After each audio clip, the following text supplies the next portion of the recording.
এই দেশ স্বাধীন হয়েছে। এই দেশে যারা মুক্তিকামী জনতা, যে সমস্ত মুক্তিযোদ্ধা যুদ্ধ করেছে তারা শাহাদাতের তামান্না নিয়ে যুদ্ধ করেছে। ঠিক কেনা ভাইরা? পীর আউলিয়ার দেশ, আলেম ওলামার দেশ, নবীজির সুন্নাহের দেশ, আল্লাহর বিধান বাস্তবায়নের দেশ এই বাংলার জমিন। এই বাংলার জমিনকে ইসরায়েলি কোনো কুকুরের মুরিদদেরকে থাকতে দেওয়া হবে না। ঠিক কেনা? ব্যবহার করতে দেওয়া হবে। বড় আফসোস, এই যে শুরুতেই বললাম না যে ইমানদার দেখে মনে হবে যে বাপ রে বাপ, এর চাইতে বড় হাজি আল্লাহর জমিনে আর নাই। কথা কয় না? লেবানন একটা দেশ আছে, জানেননি? খুব মনোযোগ দেন, কষ্ট হচ্ছে না তো আপনাদের? ওখানে একটা ধর্ম আছে, ধর্মটার নাম হচ্ছে দুরুজি ধর্ম। কি ধর্ম? দুরুজি। এটার প্রতিষ্ঠাতা হচ্ছে খলিল দরজি। আপনাকে দেশের আবার দর্জি মনে করেন না, ও বেটার নামে হচ্ছে খলিল দরজি। দেখতে ভাইরে ভাই মনে হয় যে আব্দুল কাদের জিলানী রহিমাহুল্লাহ, বুঝছেন? ইয়া দাড়ি, এখন তো নাই, মারা গেছে, মানে হ্যার মুরিদদের কথা বলতেছে। এই মোষ, আপনার আমার বউ কি পর্দা করে, এদের বউরা 5টা 7টা করে পট্টি লাগায়, মানে এত খাস পর্দা। দেখলে মনে হবে, যদি রাস্তা দিয়ে হাইটা যায় অনেকে হয়তো বা বলবে হাজি সাহেব একটু চলে না, জুমার নামাজটা পড়ায় দেন। একটারও ইমান নাই। কেন জানেন? দাবি করে মুসলিম, দুরুজি ধর্ম অনুসরণ করে, নামাজ পড়ে খালি শনিবার। না নাউজুবিল্লাহ এখানে কোয়েন না, গুনাহ হবে, বাড়ির যে আস্তে করে লেপের নিচে কোয়েন, জোরে কর না নাউজুবিল্লাহ। নামাজ পড়ে না, নামাজ পড়ে কোন দিন?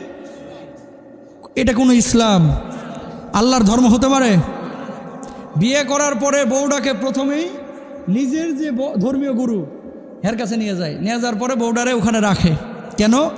যে বাবা এরা ঠিক করবে 5 ঘন্টা 7 ঘন্টা এরা সামনে নিয়ে বসে থাকে, অথবা বাবা যদি মারতে চায় মারতে পারে, বাবা যদি মনে করেন অন্য আদার্স কিছু সেটাও করতে পারে। নাউজুবিল্লাহ কর না। ধর্মীয় উপদেষ্টা যদি তাদের সাথে মিলনের পরে কোনো সন্তান জন্মগ্রহণ করে, এদেরকে আবার এই সন্তানগুলোকে এরা মনে করে কি জানেন? এই সন্তানগুলো হচ্ছে পৃথিবীর শ্রেষ্ঠ মনীষী সন্তান হবে, এই সন্তানগুলো পৃথিবীকে লিড দিবে, নেতৃত্ব দিবে। নাউজুবিল্লাহ কর না। মনে রাখেন, কিছু লোক আছে যারা বাম রাম, আল্লাহকে মানে না, নবীকে মানে না, কিন্তু এই লোকগুলো অনেক সময় কি হয়, বিভিন্ন পদ পদবি পাওয়ার পরে মানুষের ইমান নিয়ে তামাশা করে, খেলা করে। ঠিক কিনা ভাইরা? আবার নামাজ ভাল লাগে না, কোরআন ভালো লাগে না, তো দুরুজি ধর্ম, মদ খাইতেছে, দুরুজি ধর্ম, বোরকা পড়তেছে, অথচ আর শুধু শনিবারে নামাজ পড়ে। দুরুজি ধর্ম, দুরুজি ধর্ম। দেখতে দাড়ি টুপি সব কিছু আছে, কিন্তু আসলে ইমান নাই। কোথা থেকে কথাটা বললাম? ফিলিস্তিনের মুসলমান আজকে যে জীবন দিচ্ছে, অনেক মুসলমান দেখতে মুসলমানের মতো। আমাদের এক ভাই বলেছিল যে এদের আকীদায় আমি থুথু নিক্ষেপ করি, যারা ইসরায়েলের পক্ষে নিয়ে কথা বলে। ঠিক না?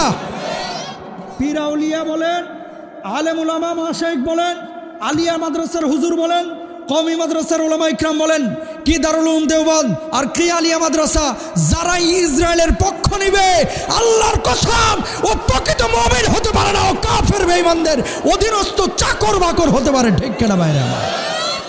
কোন মুসলমানের বাচ্চা ইসরায়েলের পক্ষ নিতে পারে? কেমনে মারছে, মারে কিভাবে?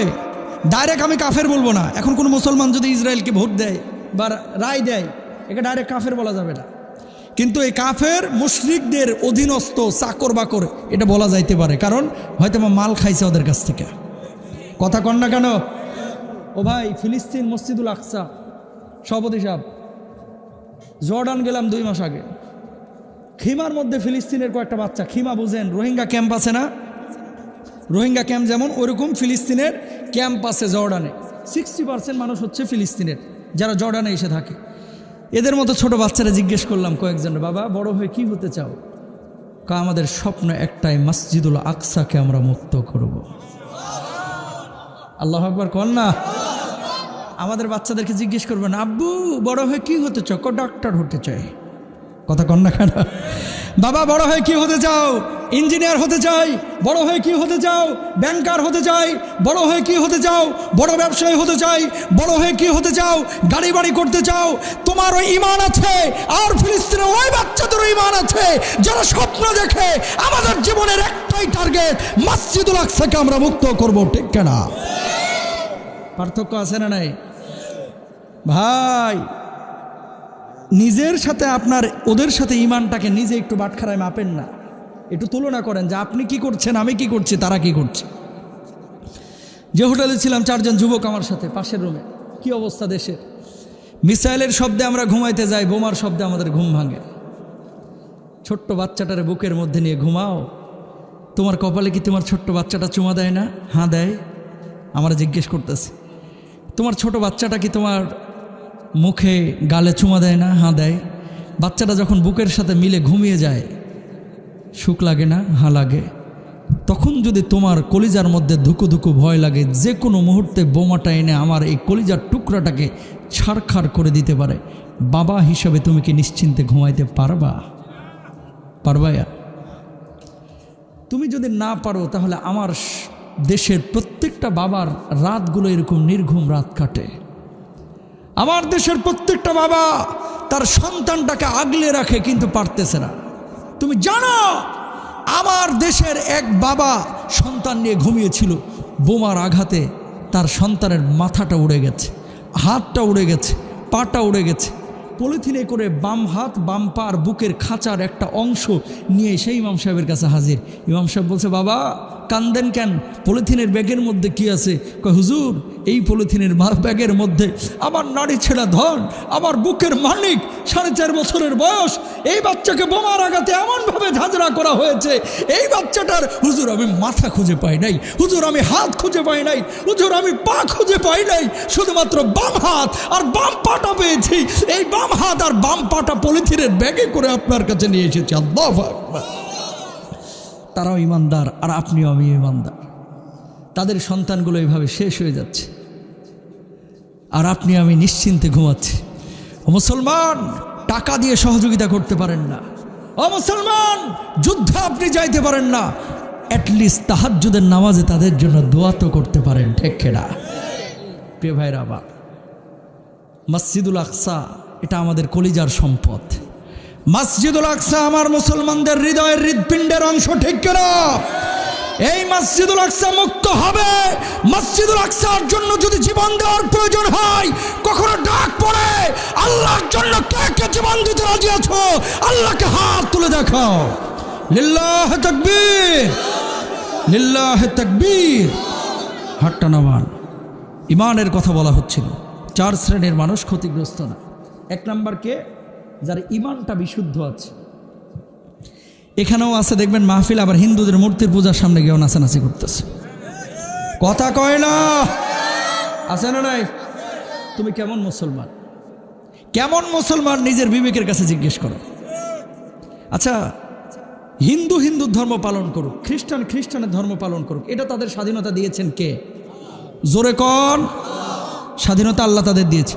রাতের অন্ধকারে কেউ হিন্দুর মূর্তি ভাঙবে ইসলাম অনুমোদন করে না।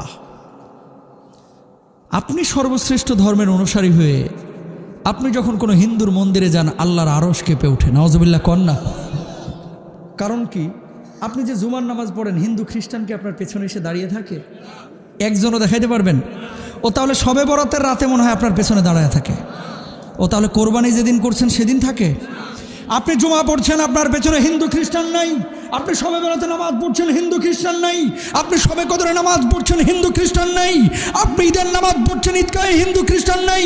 আর আপনি মুসলমানের বাচ্চা হয়ে ওই ইহুদি খ্রিস্টান হিন্দুদের মন্দিরে গিয়ে নাচানাচি করেন। আল্লাহর কসম, আপনার চাইতে আল্লাহর জমিনে বড় জালেম আর একটাও নাই, ঠিক কিনা? কবে বুঝবো? এগুলো ইমানের পাঠ। এগুলো কিসের পাঠ? যারা মনে করে যে ওই দিকেও আছে এই দিকেও আছে, মুনাফেক। কিছু লোক আছে দেখবেন ভোট আসলে খোলস পাল্টায়। বুঝেন নাই কথা? এ লাঙ্গলেরও আছে, এ নৌকাতেও আছে, এ বিএনপিতেও আছে। যদি কখনো কখনো দরকার হয় এ গোলাপ ফুলও আছে। কথা কন না কেন? যখন যেদিকে বাতাস সেইদিকে নিজেরে গিরগিটির মতো মিলে ধরে, ঠিক না? এরা মুনাফেক। এরা কি? জোরে কন কি? আসসালামু